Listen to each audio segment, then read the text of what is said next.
Welcome back to my vlog. My name is Monika. आज का day start हो रहा है किया की टाइकोंडो क्लास के साथ। हम इसको टाइकोंडो क्लास के लिए लेके जाने वाले हैं। किया और मैं राहुल का वेट कर रहे हैं। राहुल किसी काम से गए हुए हैं तो बस वही हमें लेके जाने वाले हैं। मुझे मेरा लर्निंग लाइसेंस आ चुका है, लर्निंग टेस्ट हो चुका है, प्रोहिबिटरी हो चुका है, लेकिन मेरा लॉकडाउन की वजह से ड्राइविंग टेस्ट नहीं हो पाया है, जिसकी वजह से मैं ड्राइव नहीं कर सकती हूँ। मुझे हर एक चीज़ की वजह से राहुल पर डिपेंड रहना पड़ता है। और मतलब कि इंडिया में इट वॉज कम्प्लीटली डिफरेंट, क्योंकि इंडिपेंडेंट फील होता था। तुम्हें ड्राइव करनी आती है, बिलीव मी, तुम्हारा अपनी लाइफ में कंट्रोल होता है। तुम्हें कहीं जाना होता है, बच्चों को कहीं लेके जाना होता है, तो वेट करने की ज़रूरत नहीं पड़ती। इवन अगर मुझे किसी भी चीज़ की अपॉइंटमेंट के लिए या किसी क्लास के लिए कुछ भी अगर मुझे प्लान आउट करना पड़ता है तो मुझे ये देखना पड़ता है कि राहुल फ्री है या नहीं है। क्यों? क्योंकि ले जाने वाले और करने वाले तो वो ही हैं। यहाँ पे ऊबर अगर मैं टैक्सी बुक भी करूँ तो किया कि बहुत बार ऐसा हुआ है कि वहाँ पे बच्चों की वो कार सीट नहीं होती है, तो साफ मना कर देता है कि नहीं, हम लोग नहीं लेके जा सकते। तो इस वजह से मुझे बिल्कुल राहुल का वेट करना पड़ता है, उन्हीं पे डिपेंड रहना पड़ता है। उन्हें भी बहुत डिस्टर्बेंस होती है। तो बस हम लोग वेट कर रहे हैं कि कब मेरा हो जाए, ये ड्राइविंग टेस्ट हो जाए और कब मेरे को लाइसेंस मिल जाए, ताकि वो भी फ्री हो जाए और मैं भी फ्री हो जाऊँ, कि इंडिपेंडेंट हो जाऊँ, ये सोच के कि हाँ, मुझे किसी से पूछने की कि टाइम होगा उस दिन, नहीं होगा, आपकी जॉब तो नहीं है, अपना खुद ब खुद प्लान आउट कर सकते हैं। तो मुझे उस दिन का बहुत बेसब्री से इंतज़ार है। आजा, छोड़ के आना सबको, अच्छे से कराटे करना।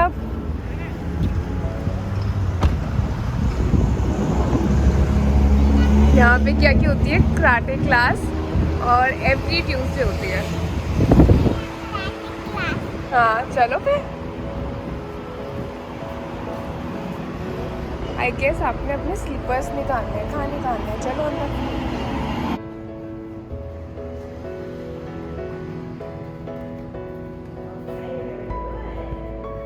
So this is her second day. First day पे राहुल आए थे। तो एवरी ट्यूसडे होती है, वंस इन अ वीक।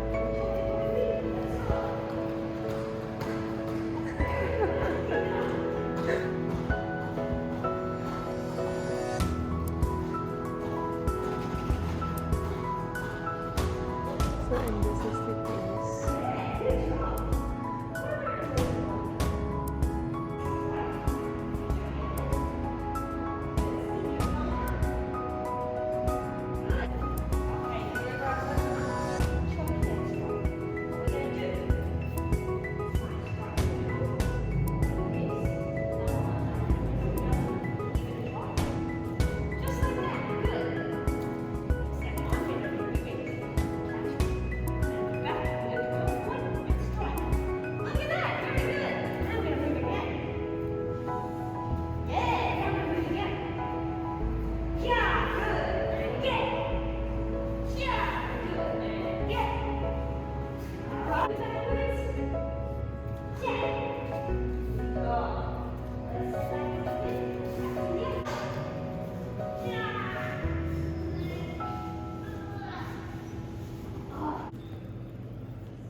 कैसा लग रहा है Shona?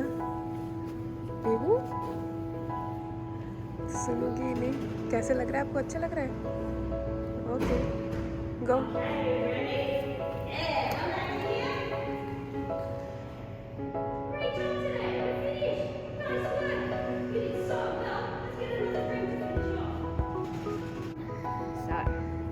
We earn this one when we try our best in class, and you did so well today.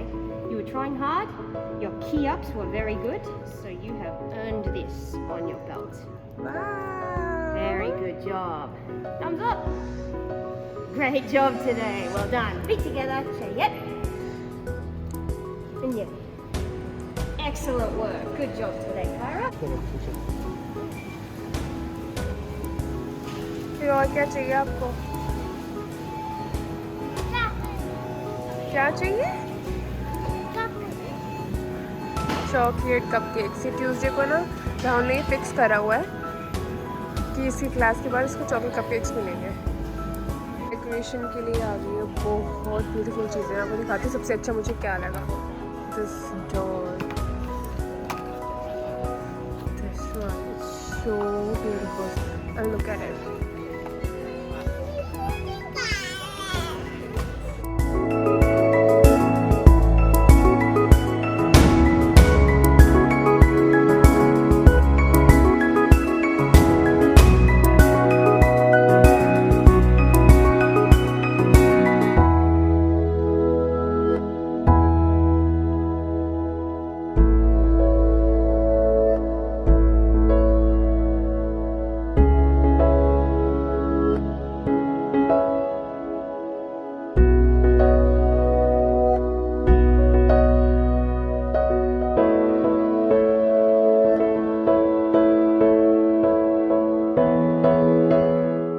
चल ना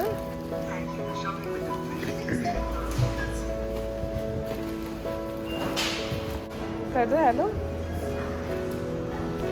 क्यों स्केर्ड हो रही हो? तो छोटा सा पप्पी है।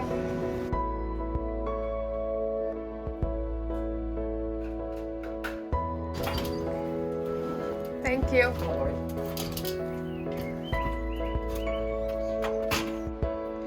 तो ये स्मोक डिटेक्टर चेक करने के लिए आए थे कि वर्क कर रहा है या नहीं कर रहा है। और हम लोग को क्या है कि इंडियन कुकिंग होती है तो हम इसको रिमूव कर देते थे, तो इस वजह से इसने आके चेक किया दिखाए के मैं कि हाँ चेक करने के लिए स्मोक डिटेक्टर है या नहीं। तो ये सौ कि नहीं है। तो मैंने रीज़न समझाया कि वी डू इंडियन कुकिंग जिसकी वजह से स्मोक थोड़ा ज़्यादा प्रोड्यूस होता है, तो वी रिमूव इट टेम्प्ररी, थोड़ी देर के लिए हटा देते हैं, फिर हम उसे वापस लगा देते हैं। तो उसने बोला कि नहीं, ट्राई किया करो कि ओपन विंडो और डोर्स ताकि स्मोक बाहर चला जाए और ये ना हटाओ, क्योंकि तुम्हारी सेफ्टी के लिए होता है। इसका पर्पस ही यही है कि कुकिंग के टाइम पे कुछ और लाइक चिमनी वगैरह का यूज़ करो, वी डू, लेकिन फिर भी परांठे वगैरह बनाते हैं तो थोड़ा ज़्यादा हो जाता है। तो आप लोगों ने वीडियो देख ली होगी कि क्या कैसे करती है। Although she is very young, उसको इतनी कम एज पे टाइक्वांडो कर रही है, लेकिन हमारा मेन पर्पस हाउलो में क्या चाहते हैं कि थोड़ी सी इसकी फिजिकल एक्टिविटी होती रहे। और जो सबसे अच्छा फ़ायदा होता है किसी भी स्पोर्ट्स को या कोई भी ऐसी क्लास जो जिसमें फिजिकल एक्टिविटी इन्वॉल्व होती है, उसमें होता है कि तुम्हारे बोथ हैंड्स बोथ लेग, तुम्हारी बॉडी एक्टिव होती है उसमें।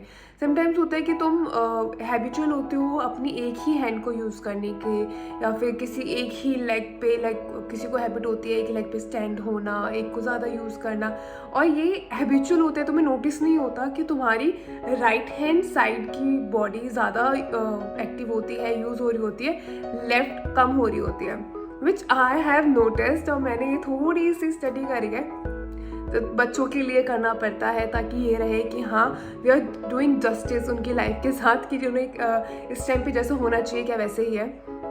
तो क्या होता है कि अगर आप नोटिस कर रहे हैं कि वो लेफ़्ट और राइट दोनों हैंड्स को यूज़ करवाते हैं और दोनों लेफ़्ट और राइट दोनों लेग्स को यूज़ करवाते हैं, पूरी बॉडी एक्टिव रहती है। तो जब हम अपने दोनों हैंड्स को दोनों लेग्स को यूज़ कर रहे होते हैं तो तुम्हारा ब्रेन और ज़्यादा एक्टिव होता है। तो कहते हैं ना कि पढ़ोगे लिखोगे तो बनोगे नवाब, तो ऐसा नहीं होता। खेलना कूदना भी इक्वली ही इंपॉर्टेंट होता है तुम्हारी ब्रेन डेवलपमेंट के लिए, तुम्हारी दिमाग की शार्पनेस के लिए। तो जिन लोगों को लगता है कि नहीं क्या बनेगा खेलने से, इनकी एक्स्ट्रा मैथ्स की क्लास लगवा दो, साइंस की क्लास लगवा दो, वो ज़्यादा अच्छे से काम आएगी, ऐसा नहीं होता। बिलीव मी, जितनी तुम्हारी उसकी स्पोर्ट्स में या फिजिकल एक्टिविटी में ज़्यादा इन्वॉल्वमेंट होगी, उसकी ब्रेन डेवलपमेंट उतनी ही ज़्यादा होगी। ये मैंने पढ़ा भी है, एक्सपीरियंस भी करा है, और अब देख भी रही हूँ कि हाँ ये होता है कि तुम्हारी, और ये प्रूवन फैक्ट है कि जितना तुम्हारी फिजिकल एक्टिविटी रहेगी, बहुत hands you are using more, बहुत legs you are using more, तुम्हारी ब्रेन डेवलपमेंट भी वैसी ही उतनी ही फास्ट होगी, उतनी ही हेल्दी होगी।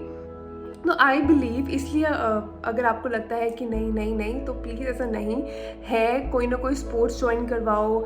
इवन म्यूज़िकल इंस्ट्रूमेंट, पियानो में तुम्हारी फिंगर्स दोनों हैंड्स यूज़ हो रहे होते हैं, तो ऐसा कोई इंस्ट्रूमेंट्स में तुम्हारे दोनों हैंड्स यूज़ हो रहे हैं, वो भी बहुत अच्छा है ब्रेन डेवलपमेंट के लिए। स्विमिंग होती है, स्विमिंग में तुम्हारे both hands both leg use हो रहे होते हैं, तो उसके लिए तुम्हारा ब्लड सर्कुलेशन तुम्हारे ब्रेन तक बहुत अच्छे से जाता है, तो उसकी बहुत अच्छी सी ग्रोथ होती है।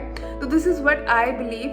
माना कि बहुत अच्छे से नहीं कर पाएगी, या फिर अभी she is very young to do those step, but slowly और steadily she will able to do that. तो ऐसा हो जाएगा।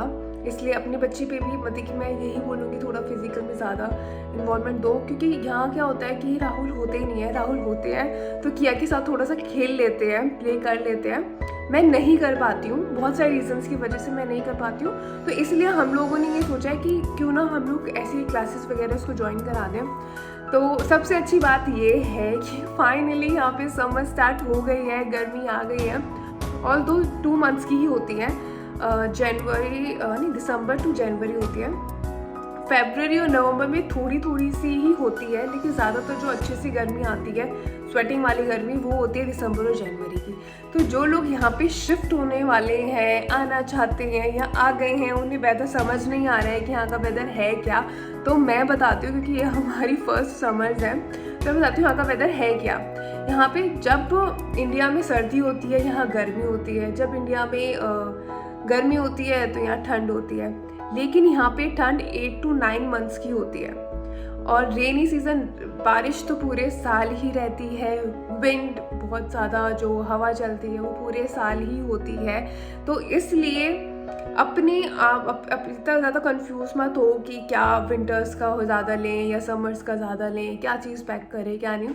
तो आई सजेस्ट कि विंटर का ज़्यादा अच्छे से पैक करो, क्योंकि विंटर्स यहाँ पे 8 to 9 मंथ्स होती है और बारिश पूरे साल ही रहती है। इस वजह से वेदर जो थोड़ी गर्मी होती है ना 2 महीने की, उसमें बीच में कुछ अच्छे से डेज आ जाते हैं जिसमें इतनी ज़्यादा गर्मी नहीं होती है। इस वजह से यहाँ पे फ़ैन भी बहुत कम होते हैं, लेकिन हम लोगों ने वैसे पोर्टेबल एसीज यूज़ करते हैं जिन्हें हटा देते हैं फिर लगा लेते हैं, तो हमने तो वो करा हुआ है।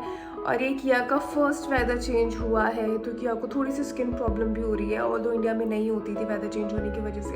यहाँ पे इसकी फर्स्ट समर आ रही है तो इसको थोड़ी सी प्रॉब्लम हो रही है, तो हम लोग डर्मेटोलॉजिस्ट को भी दिखाने वाले हैं। तो यहाँ का, क्योंकि यहाँ पे बहुत ड्रास्टिक चेंज होता है, एकदम ही ठंड थी कि हम लोगों ने, ये नहीं है कि स्लोली हम लोग स्वेटर से जैकेट से स्वेटर पे आए हैं, स्वेटर से फुल स्लीव्स पे आए हैं, ऐसे नहीं होता। सीधा ही तेज़ गर्मी स्टार्ट हो जाती है और धूप तो बहुत तेज़ होती है, जो कि मैंने ये एक्सपीरियंस करा है कि हमारी इंडियन स्किन के लिए तो बहुत हार्मफुल होती है। पिगमेंटेशंस हो जाती हैं, रेडनेस आ जाती है, तो बेटर है कि सनस्क्रीन ज़्यादा से ज़्यादा लगाओ और अवॉइड करो, कैप्स पहनो, हेड्स पहनो और अपने आप को अच्छे से हाइड्रेट करके रखो। तो इस तरीके से यहाँ की गर्मी को तुम हैंडल कर सकते हो।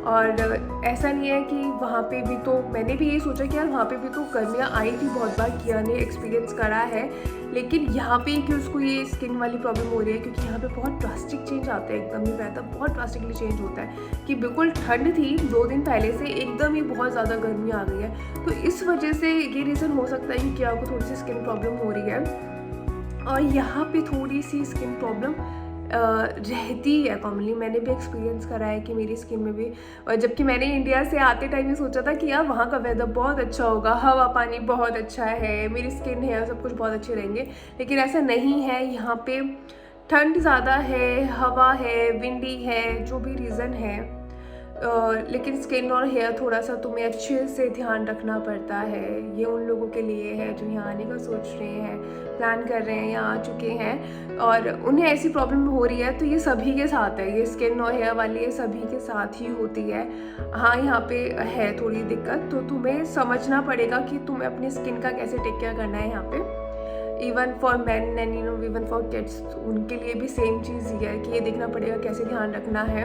और अब बस मैं लंच बनाने वाली हूँ, मैं बनाने वाली हूँ पनीर के परांठे की, और मैं दोनों टीवी देखते हुए खाएंगे। Okay, so I want to share this. ये आटा गूंदने के लिए लिया मैंने। इसके अंदर क्या होता है रेशियो कि 2 कटोरी आटे के अंदर 1 कटोरी पानी डालना होता है, और बस इसको यहाँ से घुमा देना होता है। मैं इसको म्यूट कर दूँगी क्योंकि बहुत ज़्यादा आवाज़ होने वाली है। इसको यहाँ से घुमा देना होता है।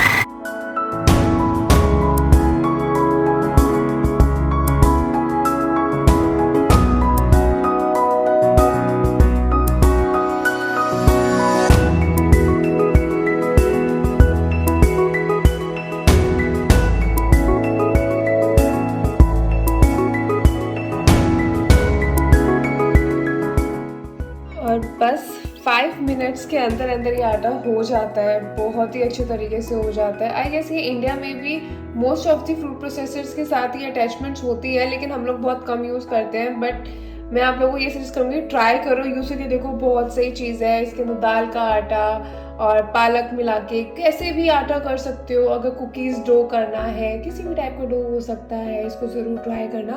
और इसमें ये भी नहीं है कि जैसे बाद में ऐसा होता है कि तुम्हें थोड़ा सा हाथ मारना होता है, ऐसा कुछ भी नहीं है। इसमें कुछ हाथ मारने की ज़रूरत नहीं पड़ती। मैं निकाल के दिखाती हूँ। तो ये मैंने थोड़ा सा टाइट करा है क्योंकि मुझे थोड़ा सा टाइट ही चाहिए था, अदरवाइज़ ये रेशियो बिल्कुल परफेक्ट है कि 2 कटोरी आटे के अंदर 1 कटोरी पानी डालना और बहुत अच्छे से हो जाता है आटा। और हाँ, जैसे अगर आप परात वगैरह पे तो धोते हो जिसके अंदर तुम आटा करते हो, तो ये भी मैं धो लूँगी। इसके अंदर मेरे को कोई हेक्टिक नहीं लग रहा और कोई परेशानी नहीं होती। सबसे अच्छी चीज़ है कि हाँ, तुम्हें बिना किसी ज़ोर से, और सबसे ज़्यादा जो चीज़ होती थी ना, ऐसे करने से तुम्हारे ये हैंड्स पे बहुत फ़र्क पड़ता था। हर चीज़ से तुम्हारा हैंड बच रहा है और बहुत अच्छे से आटा हो जाता है, हर टाइप का आटा हो जाता है। और मुझे अभी भी याद है कि हमारी जो घर में थी उनमें भी ये अटैचमेंट्स थी, लेकिन हम लोग ये सोचते थे नहीं यार इसमें क्या आटा होगा तो हमें बाद में हाथ मारना होगा। ऐसा कुछ भी नहीं होता, आप लोग ज़रूर ट्राई करना, बहुत ईजी होता है। मेरा तो नेल्स का भी रीज़न होता है कि मेरे नेल्स थोड़े से लॉन्ग है, उसमें भी फ़र्क पड़ता है। और जो ये हैंड्स होते हैं, ये भी जो नकल्स वगैरह होते हैं, ये भी सारे डार्क हो जाते हैं आटा गूंदने की वजह से। और ये सबसे बेस्ट वे है, अगर आपको लगता है आपको भी आटा गूंदने से थोड़ा सा ई होता है तो ये बेस्ट तरीका है, इसको ज़रूर ट्राई करना। तो मैं बनाने वाली हूँ पनीर के और गोभी के पराठे। पनीर के पराठों में अगर बारीक कटी हुई प्याज डालोगे तो बहुत अच्छा टेस्ट आता है, और अगर गोभी के पराठों में बारीक कटा हुआ लहसुन या थोड़ा सा कस के डाल दोगे लहसुन तो बहुत अच्छा बनते हैं गोभी के पराठे। और हींग डालोगे गोभी में तो भी अच्छे से टेस्ट आता है। और पनीर के पराठे में थोड़ा सा ज़ीरा ऐड करोगे तो बहुत अच्छा टेस्ट आता है। ये 2 हरी मिर्च है, ये मेरे लिए है, किया कि मैं नहीं डालूंगी तो इसलिए मैं हरी मिर्च थोड़ा सा कटोरी में अलग से रखती हूँ और सिर्फ अपने पराठों में ऐड करती हूँ, किया कि मैं नहीं करती हूँ। तो यहाँ हरी मिर्च बहुत महंगी आती है तो हम लोग फ्रोज़न वाली यूज़ करते हैं, ये बहुत अच्छी होती है। ऐसी कुछ क्वालिटी में या इसके टेस्ट में कुछ डिफरेंस नहीं आता है, बस फ्रोज़न होती है, अदरवाइज सेम टेस्ट होता है, अच्छी लगती है। So that is our portable AC। हम इसको किसी भी रूम में लेके जा सकते हैं। ऐसे हमने 2 AC लिए हुए हैं क्योंकि यहाँ पे सिर्फ 2 मंथ्स की गर्मी होती है। So that is it for the day. Thank you so much for watching this video. अगर सब्सक्राइब कर दोगे तो बहुत अच्छी बात है, लाइक कर दीजिए और शेयर कर दीजिए। थैंक यू, अपना ध्यान रखना, बाय बाय।